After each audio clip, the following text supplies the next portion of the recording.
am Rebecca from ChemKnits, and today is the 1-year anniversary of Dyepot Weekly. 1 year ago today, my Kickstarter campaign was complete, fully funded, and I released Dyepot Weekly episode number 1. In that video, I took a look at some 100% Peruvian Highland wool and some 75% superwash merino, 25% nylon yarn.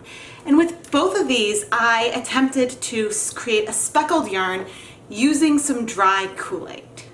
Well, today, I want to do something a little similar. I like on milestones and anniversaries to go back and look at something I've done in the past, or at least use that as the inspiration for the video.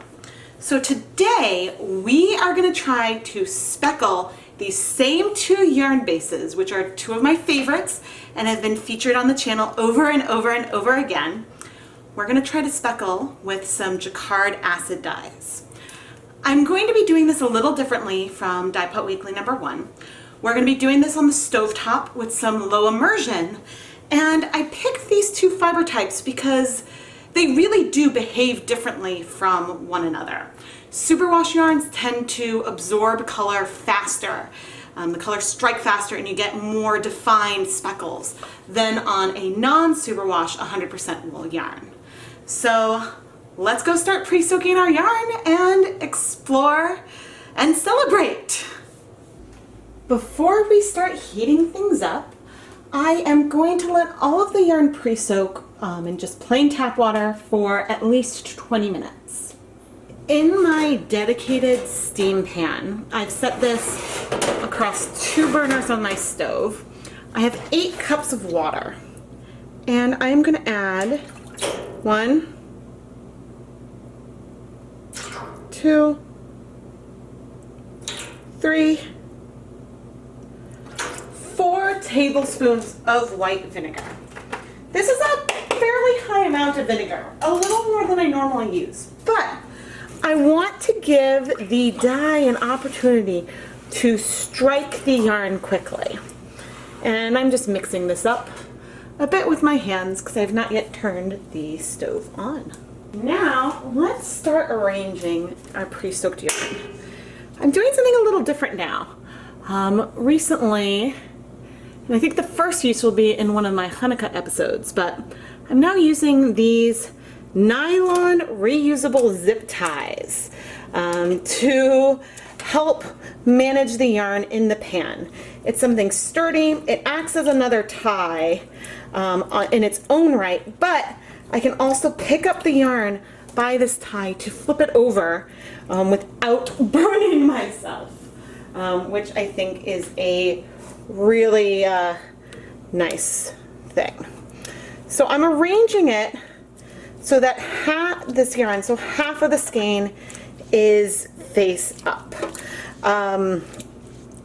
You know, you can see some of it down from like the bottom side as well, but I'm just sort of trying to spread this out as much as I can. This is not completely low immersion. You know, I can press down and we can see the water, but there is some wet yarn that is just barely at the surface. So now I am going to start heating this up so that way we can get ready to dye our yarn. And since I'm going to be dealing with some dye powders, I will be wearing some personal safety equipment. I will also be wearing gloves when I'm dealing with the powders and this pan. And all the tools and everything I'm using today are dedicated dye equipment and are not things that I use for food. We are getting nice and bubbly. You can still touch the edge of the pan. And what I'm doing right now is just sort of moving it around to like distribute the heat a bit. I'm now going to reduce the heat a bit. The 2 colors that we are going to use today are Jacquard Violet and Jacquard Jet Black. And I am going to start by adding some of this powder into a cup. Normally I would do it off to the side. I'm only doing this on camera so you can watch me do it, but this is steamy over here, so that's why I sort of don't want to be over here doing it. And here is some of the violet. I have never done this technique with this dye and this setup before. In a Dyepot Weekly episode that was aired recently, I did play with this in a hand painting situation, but I wasn't exactly going for speckles there. I was more going for trying to get some splotched colors like I get with tie-dye. But today, I sort of want speckles. So I'm going to pinch a little bit of this color from the cup and just sprinkle it on with my hands. And so we can see that these colors, when they hit the yarn that's just above the surface, it's a bit sharper. And when it's hitting the water first, the color is spreading out a bit more. And I think that that's what, we should expect. And the other thing that is interesting to me right now is I am seeing some yellows and some blues. Oh, there's some extra powder. Oh no, that was a lot. Oh well. Some extra powder coming off my gloves because of course I sort of rubbed it over the surface. That is okay. This is a learning process. I am learning. I have not tried this before, but wow, I'm pretty amazed by seeing the blue. But it is very, very pretty. Okay, let's try some violet. I could go wipe off my glove first, but I'm not going to. And I'm also not going to go back into the dye containers. So I'm now speckling some of this violet. And yeah, I think I might have been a little heavy-handed here. But again, I am learning. And so that is sort of what this is all about. I'm curious how sharp these will be, how much they might spread out. Will we see a massive difference between these two skeins of yarn? These are all my questions. But as I reduce the heat again, I'm now going to go wash my hands and then come back and cover this. So that way we can let this sort of try to set before we flip it over. I have some foil here. I'm about to cover this. I've seen a lot more color spread out over the 100% wool yarn than our superwash. Let's see if I can zoom in. You can see we've got a lot more discrete little speckles over here. This is a place that's a bit deeper. We definitely have some speckling on the other one as well. It's just not as sharp and defined. I'm going to carefully cover this with some aluminum foil just to keep some of the heat and water in, and I'll come back in 5 minutes. In 5 minutes, and let's peek. It is looking a lot like it did. Okay, let's try to see if, okay, these colors, oh, there might be a little bit of bleeding, but these are looking pretty stuck in place. I'm okay with a tiny bit of bleeding. We are here to learn. So let's pick this up and flip it over. And then in that process, and yes, it is hot. I do not recommend that you stick your fingers in it. But in this process, we can see just how much dye is left behind. The other thing that you can see is that the colors have gone through the wool yarn more than the sock yarn, and that could just be a little bit of like how it was arranged. Like I'm taking, making an effort to spread it out pretty far. And now, before we start speckling this side, I need to make sure to dry my fingers. But those ties made it really easy to pick up and flip the yarn. All right. And I think it's actually kind of hard to tell I didn't label the cups. It's a little hard to tell which one is which. But I think this is the black. And so I pick some up and I am just sort of rubbing my fingers together. And that is creating these, some around the tie, some up here, these speckles. But yeah, the zip ties that I got are actually removable, so I can reuse them, which I think is a nice feature. It's kind of fun to see like the individual flecks of the dye. And this time I'm doing that last rub sort of in the cup to hold on to that bit of color. Yeah, and so again, the colors spread more when it lands like under in a little more water. This is the violet. So I can definitely see how using like a salt shaker or mixing this with citric acid first could make it easier to sort of keep a fine hand and make like really small speckles. But this is also pretty nice. And I think that if the jars that I purchased were 1 ounce, or sorry, were ½ ounce jars. If you buy some more some more dye, you could have a jar that's bigger, so you could be doing this from the jar without having to aliquot it out ahead of time. So, all right, that time I put some over there. I still have some dye left, so maybe we'll dye some more yarn after this one. I am going to increase the heat a bit, go wash my hands, and then I'm going to cover this up. I am just going to gently cover this with the foil, and I'll come back in 5 minutes. It has been 5 minutes, and oh no! I tore my foil! Oh well. These results look fairly consistent. I see some beautiful, beautiful, sharp speckles on our sock yarn.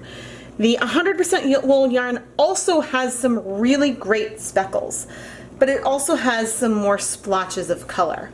So I think that this is just a great example of how different fiber types absorb color differently. Let's zoom in.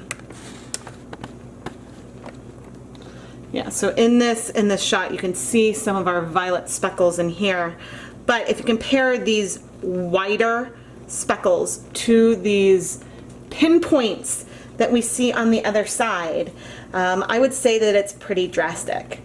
And not to say we don't have some spread out on the other side as well. There's definitely some areas that are more spread out.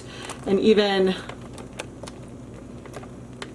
so up here in the corner, I got a bigger splotch of color over there.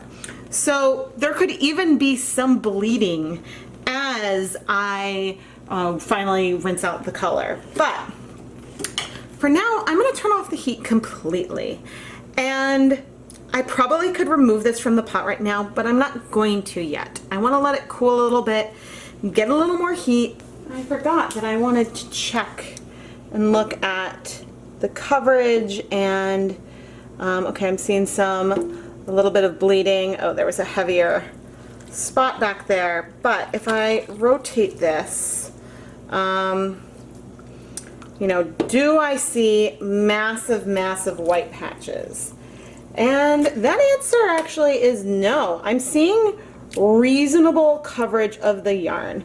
Yes, there are white patches, but you know, like in here, like there's some areas that have white specks, but there's areas where I look across the yarn and I see color throughout. So this is feeling, of course, as I lay it down, now we see, look at that blue. Where did you come from? Of course, as I lay it down, oh, it's part of this interior that I see. So I mean, I could go ahead and add some more coverage. I feel like that this yarn, yeah, here we've got really good coverage, even in the interior portion. Yeah, I'm gonna leave it be. I wonder if this blue came, it was like something that broke out, because the pot was just, yeah, there's a little blue over here as well. Maybe there's just like some hints of blue and yellow in with the black to help it have its tone. Either way, I am going to go ahead and let this cool off a bit before I take it out of the pan. Have a little more heat just to make sure things are set. I'll notice that it looks like I added way more color to the wool yarn, but I think that the difference is in the speckles on our stock yarn, they look black, and these patches over here look more charcoal, if that makes sense. So I think that the color intensity is higher in the superwash yarn than the other one. But once things have cooled off a bit, I will be back. I am now going to, oh yeah, it's still warm, but I feel like I can touch it to wring out some of this leftover water. But yeah, there's definitely some spots where it's spread out, but we've got some stunning, stunning speckles on here. And ooh, I think that this wool yarn is also just beautiful. And I'm excited because these colors are all at the same time more saturated and vibrant than KoolAid, but also like just as sharp. So I am gonna let this cool and then we will wash the yarn. Let's wash our pretty, pretty speckled yarn. And these ties, I'm actually gonna make this pretty easy.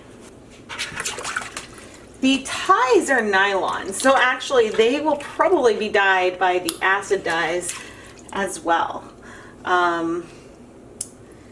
In a moment I might remove them, but this is only the second time that I've tried using them. But all of this lovely color is in our yarn. I'm going to go ahead and add a little bit of clear dish soap, just so we can see if the addition of soap adds to any bleeding. And as I do that, I am going to remove these ties. I could leave them on, but I wanted to remove them just so that way I won't snag the yarn or anything as I'm washing it.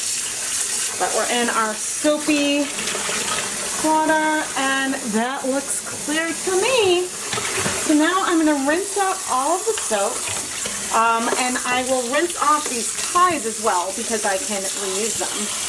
But I'm going to let the yarn dry, and then when I come back, we'll look at the first dry yarn. For dyeing 2 skeins of yarn in one pan with the same technique, these actually look fairly different. We have our Stroll, which is 75% superwash merino, 25% nylon, and our wool of the Andes, which is 100% Peruvian highland wool. I think a better superwash versus non-superwash comparison would be if I was going to grab some of the superwash wool of the Andes yarn, but I wanted to do these 2 bases because these are the 2 that I used in the very first episode of Dyepot Weekly to look at how the dyes can absorb to different types of yarn differently. And I would say that the differences are very striking. There is significant color in both cases, but as I thought while it was wet, the black on the wool of the Andes feels more like a charcoal gray, whereas the speckles on the fingering weight yarn are sharp. It looks like I took a black marker and just poked tiny dots on it.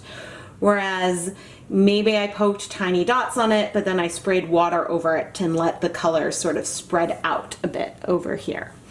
There's definitely speckles on both yarns. It's just, they have a different feel to it.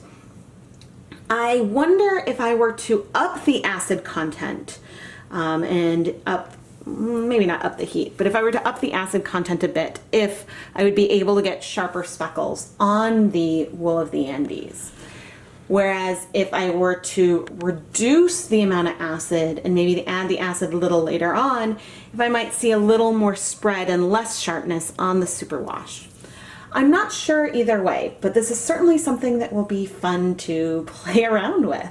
The other thing to note is that the Jacquard Jet Black definitely breaks with some sort of yellow. There are a few hints of yellow specks actually in both yarns. They are subtle and you might miss it if you weren't looking quickly, but they're definitely present, and I think that it's just one of the aspects of the dye. So I think that if this weren't on a white base, this little bit of yellow might be less obvious, I suppose, than it is here on the white base. Just wanted to give a close-up of a few of the spots where we do see some of that breaking. I think in this case that yellow is something that's present in the mixture versus sort of evenly distributed, which is why we see it in some areas versus a halo around all of the yarn.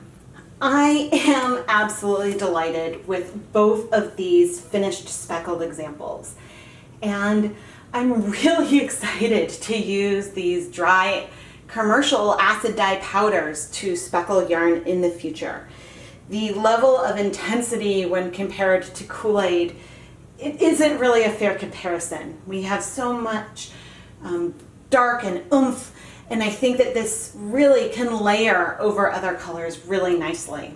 And I'm just really excited to continue. I did take out more dye than I needed to use for this project, so make sure you stay tuned, because later today you will find another video where I play around more with the black and violet powders.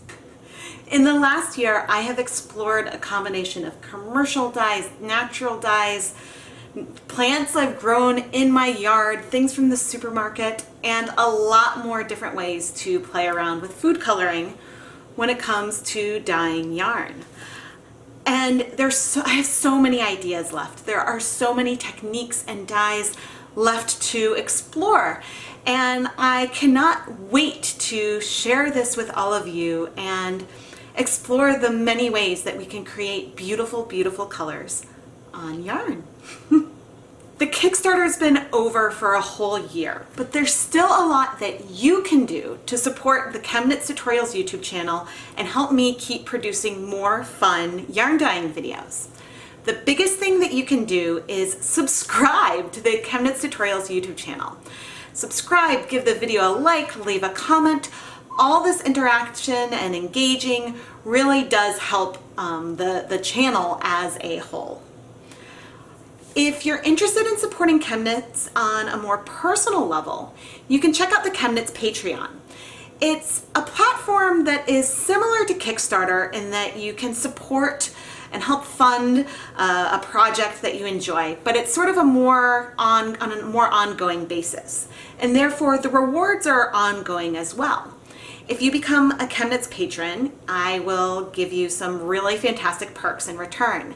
And these include early access to new yarn dyeing videos, exclusive behind the scenes sneak peeks, advance notice of shop restocks, and continuous coupons to the ChemKnits Creations Etsy store. Speaking of the Etsy store, you can bring home some of the yarn that I dye in my videos. I am frequently updating the stock in the shop, and sometimes you can even get spoilers of what's coming up here on the channel because the yarn will be in the shop before the video has even come out. And that's just another way that you can help support everything that is going on here. Not only by buying some yarn are you helping me make some more space in my home to have more bare yarn and more hand-dyed yarn, but you also get to interact with the videos on another level because you can touch, feel, knit, crochet, weave with the yarn, and watch how it was made. And so you really have like a whole start to finish journey. Above all else, I would like to thank all of you from the bottom of my heart for supporting me for the last year and more. Many of you I know supported ChemKnits and followed ChemKnits before I even started the Kickstarter. And some of you have found me more recently.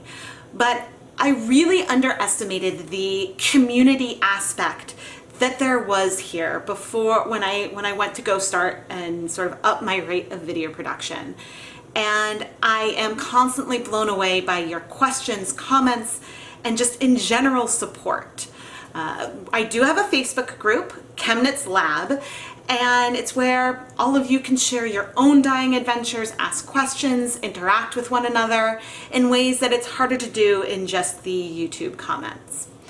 I will have links to everything that I've mentioned here in the video description. Some of the links will also be in the iCard, so that way you can see where else you can find me and our ChemKnits Lab community.